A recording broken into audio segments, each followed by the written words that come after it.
You are listening to The Pilgrim on the 405 with Will Christ. Join him as he and his guests discover how businesses thrive in California. Well, welcome to The Pilgrim on the 405. We have a pilgrim. He's sitting here in his car on the 405. So we're going to have a great conversation with a great person who's got a great passion for a great job. This is George McGraw from DigDeep. Welcome to The Pilgrim on the 405, George. Thanks for having me, Will. Well, George, let me tell you how I met you guys. Is that fair? Okay. And then I want you to tell me about how you came up with DigDeep. Okay. So this was about 9 months ago when I was out in Riverside at St. Michael's Church, handing out food to 100 people that came every Thursday. We would collect the food from Inland Harvest, bring it over to the church, give it out. And one of the people who was really in charge of it was an Apache Indian, a very good friend named Singing Bird. And Singing Bird came over to me and he whispered in my ear, he said, Do you know, Will, that there are lots of homes on the Navajo reservation that do not have running water? And I said, no, I don't. And he said, that's true. So I came home and I have a good friend who digs wells for communities in Uganda. Picked up the phone, called him and said, hey, Link, I need some help here. Navajo reservation apparently doesn't have a lot of water in their houses. And he said, I know. And I said, well, is that something you're interested in? He said, no, I'm focusing on Uganda. And I said, well, maybe there's something I can do. So I came back and just did a Google search and up came DigDeep. And what I was so impressed with was you guys solved the problem because these houses are all separated by sometimes miles. And so just putting pipes down is not the solution. But when I saw what you did, and I want you to tell me about how you got there and what you are doing, I just declared I am behind this 100%. I'm going to put together a network of people who are going to come up with $100,000 a year for this. We began to put together Episcopal bishops who were involved with it. I've got friends of mine in business who are we're going to put this together. But tell us about how you came up with this fantastic solution to the problem of water on the Navajo reservation. Well, that has to be about the best intro I've ever got. Well, I think like you and like your friend who's working in Uganda, when I, used to think of people without running water or sanitation, flush toilets, I would think of other countries immediately. You think of places like Sub-Saharan Africa, you think of places like Latin America or Southeast Asia, and you think, surely that's not happening here, in the U.S. and one of the richest democracies on earth. But sure enough, right here in the U.S., we have over 2 million people who don't have a sink or a toilet. And, they're in all 50 states across the country. But if we look at that data, which we have, you realize that there are some things that all these groups have in common. One commonality is that, race is the strongest predictor of whether you and your family will have running water. And indigenous folks are 19 times more likely not to have running water at home than a white family. And this is a huge problem on Native nations, like on the Navajo Nation, like you mentioned. And so, we have, we're just one of hundreds of what they call WASH organizations based in the U.S., water, sanitation, and hygiene, that work to make sure that folks around the world can get clean drinking water, water to bathe, water to cook. But we're the only ones that are based here in the U.S., working here in the U.S., and trying to meet this really unmet need. So talk to me about how you solved the problem of getting water to these isolated houses. Yeah, that's the toughest issue. So a lot of these folks live rurally, and, we made massive investments in the U.S. to build infrastructure to serve even remote parts of the country, starting with the New Deal, back in the 30s. And, we invested what would be today trillions of dollars building infrastructure like water lines to reach remote communities. And there were just some communities that were left out of that equation from the beginning. One of the big ones were native reservations. And, so in these areas, you have a lot of folks living really rurally. And, some of them live in sort of family clusters, but on the Navajo Nation, especially where a lot of families do, raise cattle or sheep, they live very separately from each other. And if you want to run a water line from the closest town out to one of these homes, this could be a multi-million-dollar water line, or at least something in the high hundreds of thousands to reach a single home at the end of the line. And in that home, you're likely to have someone who can't afford necessarily to pay the expensive water bill that it would take to upkeep that line, or to cover those capital costs. So those lines just haven't been built. And I will say, I think I still think those lines are worth building. And I think we're having that conversation now as a country. Everyone deserves infrastructure and how to get that to them. But in our current model, where really utilities have to figure out how to pay for this, by getting money from their clients through billing, it just doesn't work. So we figured out a workaround, but I would love to take credit for it. But actually, it was the idea of this woman named Darlene Arviso. She's Navajo. She's a grandmother of 4, and she's a school bus driver. And she works in Thoreau, New Mexico on the I-40 between Albuquerque and Flagstaff. And she would drive her school bus every day, and she'd drive the morning route and the evening route. And in between, she had this chunk of free time. And she was realizing over the course of several years that, a couple times a month, kids wouldn't get on the bus and go to school. And, she'd pick them up a day or two later, and she'd ask them, what happened to you on Tuesday? And they'd say, oh, I was out collecting water, or I had to drive my mom to use a bathroom, or I was sick. And she realized that these kids were missing a lot of school because they didn't have running water at home. And she thought, well, how could this be? And like so many of the people I work with, she didn't just have this thought. She actually sprung into action, and she got the school that she works at to ask a donor for a truck that you put a tank on the back of. And she would just sort of leave the hose in that tank and let it fill up at the school while she was driving her morning bus route. And then she'd park the school bus, get in that truck, and retrace her steps along the bus route, dropping as much water as she could off at each house. And folks would store that in, everything that could hold a drop of water. They'd come pouring out of their houses with buckets and cups and mugs and pickle jars, and she'd fill all of it. Over the course of the years, they were able to save up some money. She bought a big water truck that could hold a couple thousand gallons of water. But still, she was just getting a couple hundred gallons of water to these folks every month, which, would be enough to help, but certainly not enough to meet their need. I mean, you and I, the average American, uses 100 gallons of water a day per person. So that's not a lot of water.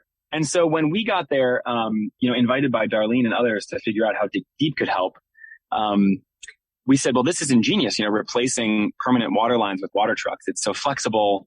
It's so smart. And so we began developing a series of wells, first in this area and now across rural parts of New Mexico, Arizona, and Utah.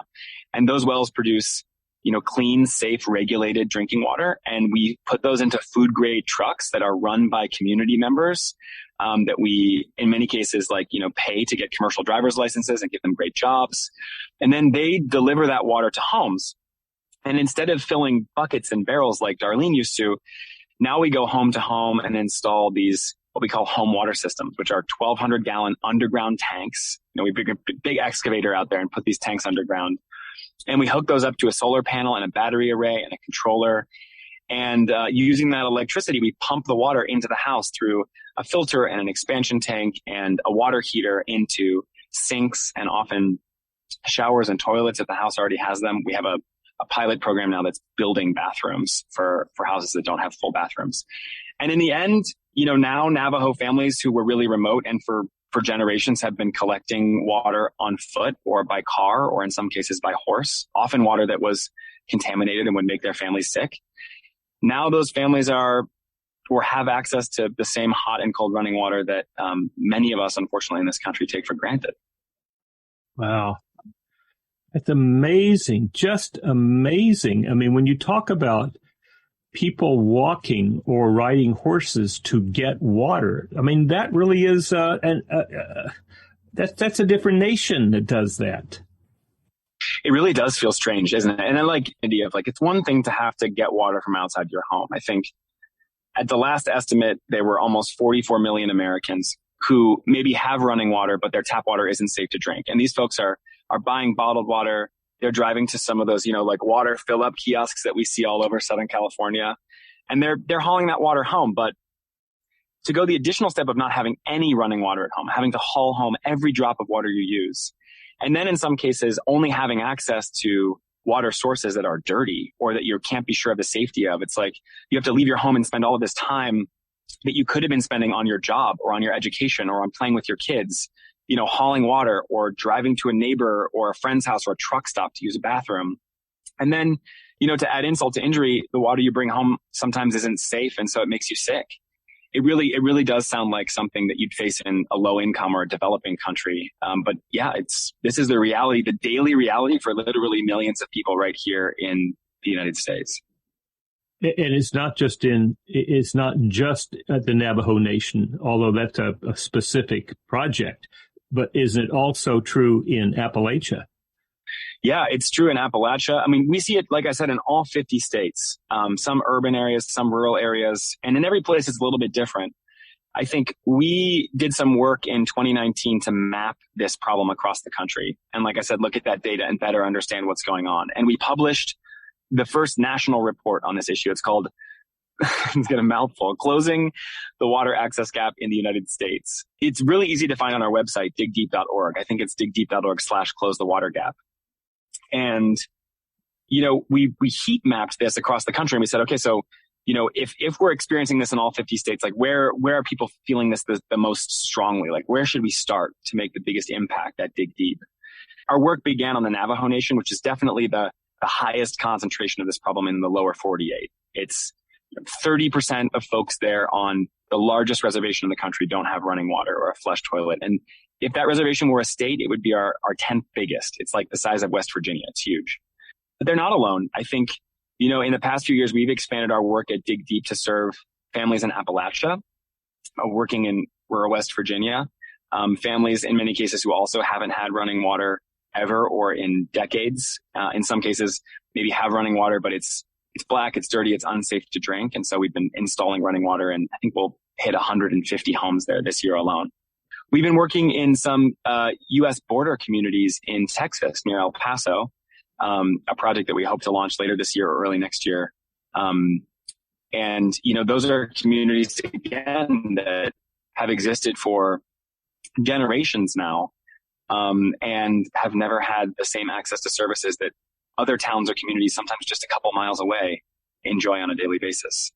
So that's where we're starting for now, Navajo, Appalachia, and the Texas border colonias. But we've been doing work to support other organizations that are starting this up, or to support communities in problem solving in places like, Alabama and Mississippi. We've done some work here in California with some community-based organizations. It's all over the country. Wow.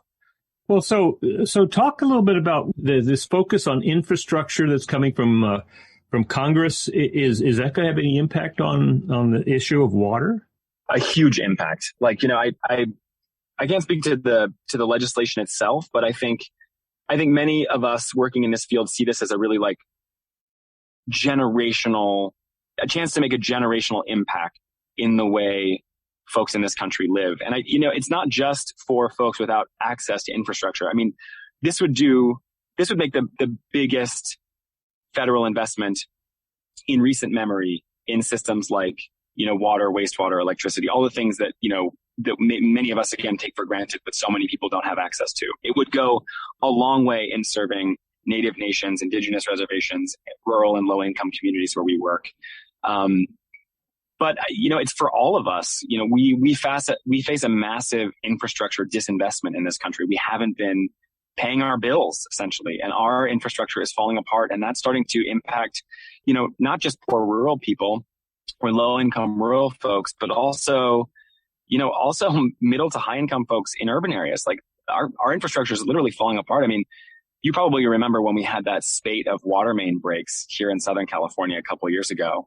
And the news was like, these water lines are over 100 years old. I mean, that's true in almost every major city in the country. So, yes, I think this is a huge opportunity. No matter what comes out of it, I hope we get some bipartisan deal that will give us an investment in our nation's infrastructure, because we couldn't be at a time where we need it more.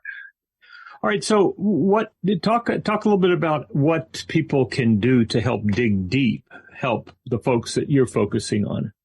Well, I mean, like most social problems in the U.S., like the core of this is really income inequality and money. So, we are powered by a network of almost 50,000 grassroots donors. Many of whom are people like yourself, Will, who've like gone out and told friends and family and colleagues and schoolmates and, their Girl Scout troop or whatever. And, it's been incredible to sort of be powered by Americans for Americans that way. And to leverage that grassroots support to help people. And, we've made it easy for folks by saying that, when you donate to DigDeep, 100% of your donation will go directly to a water project. We raise the money to cover like our overhead and to keep the lights on here, through corporate donors and through foundations and through some individuals who support our operations, so that 100% of public donations can go right to water projects. So the number one way to help out is to make a donation, honestly. Like that's really what's needed here. These communities deserve the same level of investment that everybody else in this country enjoys. And the quickest way to close the water gap is to pay to close the water gap. But there are other ways to get involved too. We have a pledge on our website, digdeep.org, that you can sign and receive periodic updates and, sort of action items to spread the word about, or to, talk to your congressman about, or something like that. One of, I think, the most interesting and creative ways to get involved is like, if you're having trouble connecting to this issue personally, or if you're just curious what life is like sort of for our clients and the people we work with every day, we have this really fun thing called the 4 Liters Challenge. And Will, maybe I should be challenging you to do this. A lot of our supporters say like, okay, for 24 hours, instead of using 100 gallons of water today, I'm going to use 1 gallon or 4 liters. And, I'm going to drink 2 or 3 of them. And then the other, maybe 2 liters, 1 to 2 liters, I'll use for brushing my teeth and cooking my food. But everything I do during the day, all the water I use during the day has to come out of this 4 liters. And it's amazing just doing that for 24 hours. You learn how to sort of plan your day according to how much water you have to do specific things, which is, of course, like the daily reality for millions of people in this country. And it's a real eye opener. Uh-huh. All right. So let's take a break right now and come back. And when we come back, I want you to tell us about how you got to DigDeep. Where were you before? And let's talk a little bit more about how communities can band together to support DigDeep. Does your company have a clear vision? Do you have the right people in the right seats? Are you consistently getting the results you want and enjoying the journey? If not, consider EOS, the Entrepreneurial Operating System. EOS is a set of simple concepts and practical tools used by more than 100,000 companies around the world to clarify, simplify, and achieve their vision. Schedule your free 90-minute meeting with an EOS implementer at eosworldwide.com today. That's eosworldwide.com. And now back to Will and his guest. So, George, tell us, where were you before you started this DigDeep thing? My mother loves to say, God has a plan. Whenever anything, strange happens or when something's not working out, I think that's true in my life too. Like I look at the work I'm doing sometimes and how much I love it, just how incredible it is. And I think like, how did I end up here? It's definitely a circuitous path, but my background is in international human rights law. And like your buddy who's building wells in Uganda, like I was always fascinated by water and really wanted to help people get it, and thought, well, if I want to do that work, I have to work abroad. I have to work in other countries where this is actually a problem, not knowing to look in my own backyard. So I studied international law. I did some work inside some governments, and I studied with a bunch of diplomats from the UN, and I thought maybe that was the route I would take. And then as I embarked on some of this work, I kept getting closer and closer to the problem on the ground. I kind of thought I'd be like a desk guy, like I'd be maybe like a diplomat or someone writing policy. But yeah, my work kind of grabbed me, and in a series of trips early on in my career brought me really close to the work happening on the ground in some low income countries. And I thought like, well, we can talk about what a human right to water means, and how much everybody deserves water. But like, this is really what matters. Like this work on the ground, this digging this hole, or training these folks on hand washing, or, passing on this education, this information. Like this is what's going to help people survive and thrive. And like any good millennial, I thought, well, surely if other people are doing this, I can do it better. So I started DigDeep, in my spare time in my home office, which is really just a desk in my bedroom, in 2011. Our first projects were actually in sub-Saharan Africa. We worked in South Sudan and in Cameroon, and we did really incredible work. Our focus was, slow community-based development, like really empowering a community to make their own decisions around this and participate in the projects that were built to serve them and design them. We did everything from bore wells with hand pumps and sanitation and hygiene training to, full gravity fed spring systems in Cameroon that would, capture mountain water and then deliver it using gravity to a series of water towers and spigots and water lines that would serve, up to 20,000 people at a time. It was really incredible work I absolutely loved. And then, this is the God has a plan part, then we got a call one afternoon in late 2013 from a woman named Karen. And she said, I'm Karen. I live in Ventura, California. I'd love to give you guys $50, but I want you to spend it here in the US. I want you to promise me that you're going to spend it in the US. I was like, Karen, you must be crazy. Like, what are you talking about? Like, nobody needs that here. Like, why don't you let me spend your $50 where it'll really save someone's life in like South Sudan? And I think she called me a name that I probably shouldn't say on air. And she was like, well, how the hell do you not know that this is a problem in your own country? And Karen had been doing a sort of Habitat for Humanity style project, building houses on the Navajo Nation in that same area where Darlene Arvizo works, that woman, the water lady I told you about. Wow. And she said, well, I've been out on the Navajo Nation building houses, and none of the houses that we've been building have kitchens or bathrooms. And I asked my Navajo colleagues, like, what's going on? And they said, well, nobody here has running water in this area. So why would we put a bathroom or a kitchen in this house? And she was trying to piece this together, like, well, how do you live in a house without running water? And, was not liking what she was seeing, and, thought she should do something about it. So I think she probably had a list of 50 or 60 organizations that she called, and we must have been at the very bottom of the list. And so by the time she got to me, she was very frustrated. Hence the name calling. But no, honestly, we've become great friends, and she was the first to bring us out as an organization and introduce us to folks, including Darlene, and that's how the Navajo Water Project got its start. There's some really great videos about that project in its early days at navajowaterproject.org. Yeah, I think the rest is history. Once we started on Navajo, and once other people in the country started seeing our work in major news outlets like CBS Sunday Morning or NPR, we started to get calls from folks all over the country saying, thought my community was the last one. I thought we were alone. Never forget, I know I'm rambling, but this is a fun story. I'll never forget, I got a call from this woman named Beverly Byers from South Carolina, an African-American woman in her, I want to say, mid to late 80s. And she called and said, my grandparents were sharecroppers. We grew up on a farm without running water. And then, my parents grew up there and I grew up there. And, during my parents' tenure, we got running water. And I remember as a kid, the feeling of turning on the tap for the first time and thinking like, oh, thank God, like we finally have running water. And she thought, I was convinced that I was the last person in this country to get running water. Like I was the last one at my school. It seemed like the last one in the county. I thought, we live in the United States. Surely everyone has this. Why don't I have it? And so when I finally got it, I thought, well, thank God, I must be the last one. And she's like, I was watching you on CBS Sunday Morning, and I was just, she said, now I'm an old lady. And it was so hard for me to see that this isn't just still a problem, but it's still for so many folks. And she called on the phone, and she ended up writing us a letter and, sending us a little cash in an envelope later. And our work started to grow and grow. And that's how we've been able to serve folks now in Appalachia and in the Texas colonias, and how we've been able to do some of our research and our policy work. And yeah, that's been the road for me. Definitely a winding one. All right.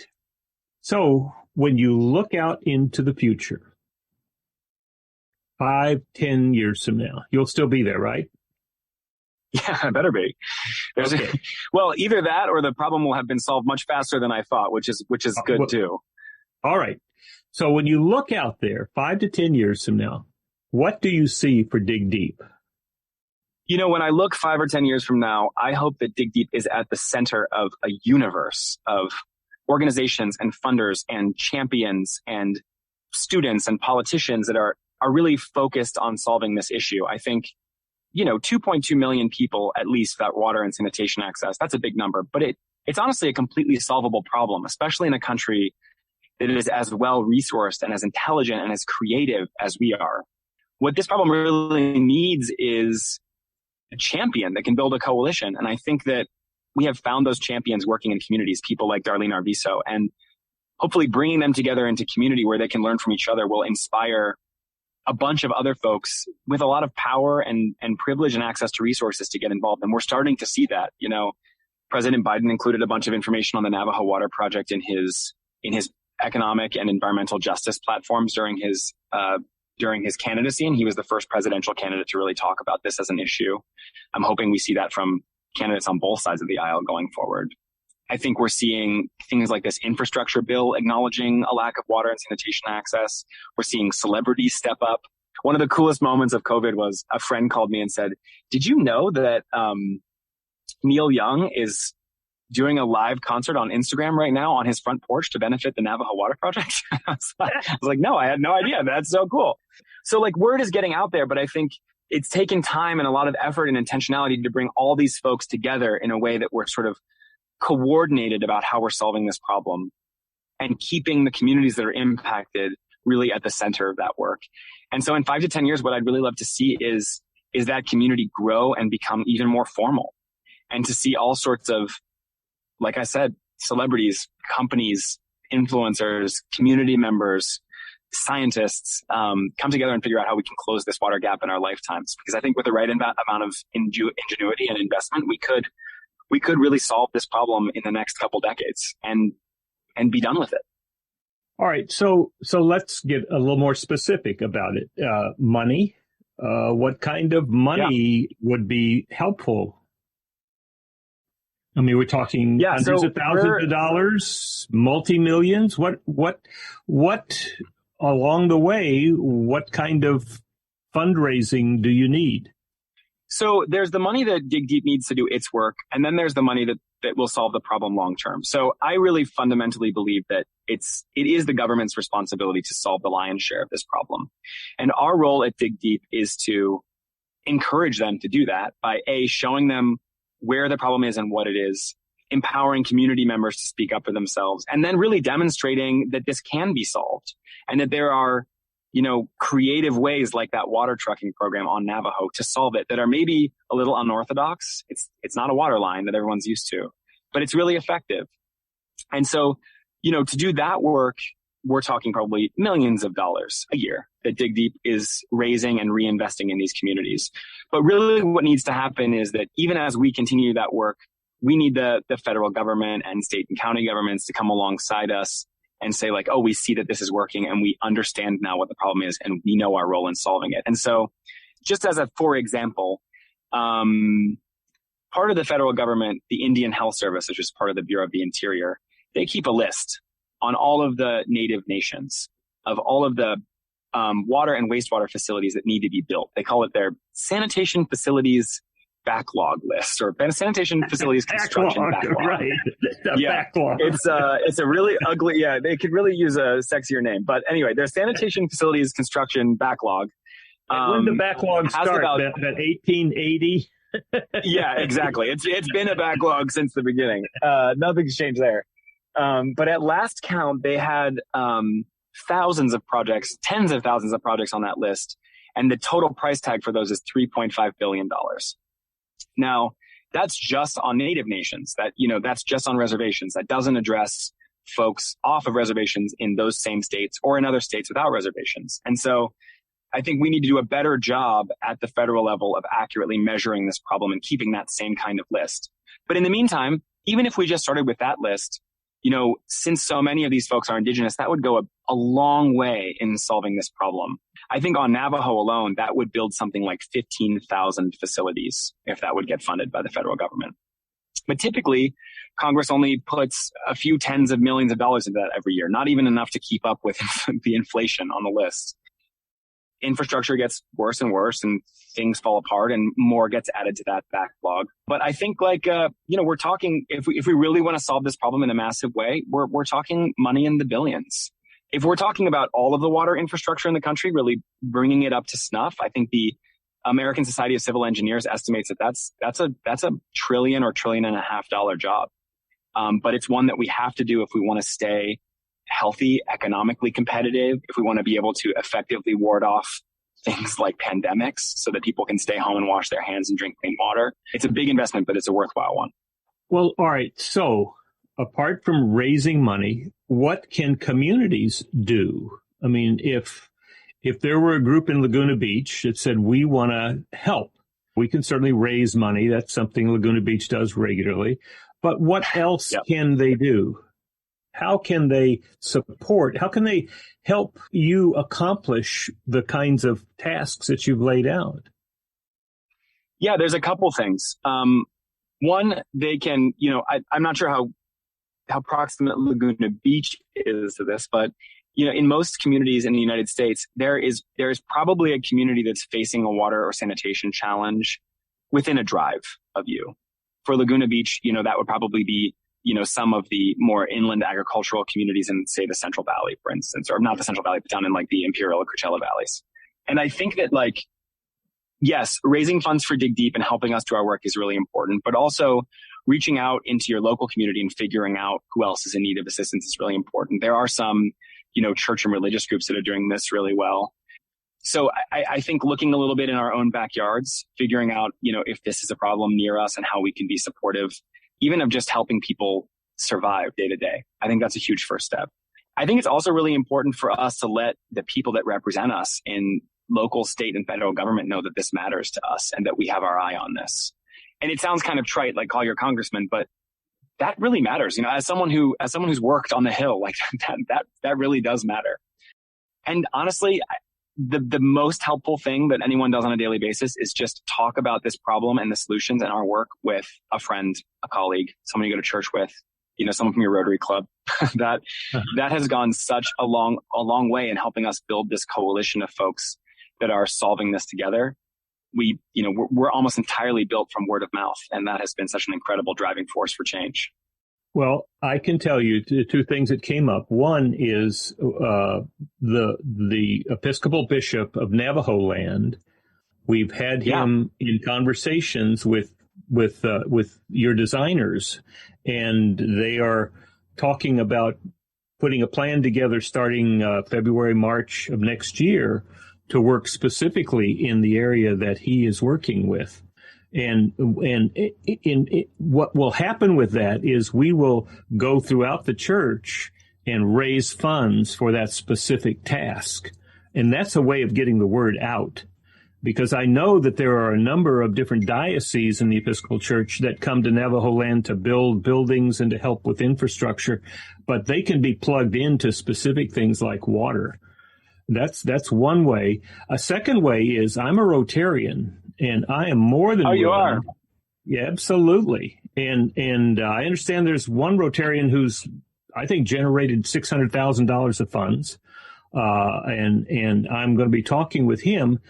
There's funds that we can generate out of the foundation, the Rotary Foundation, et cetera. But also, I'm willing to put together a speech for Rotary and to go around and begin talking.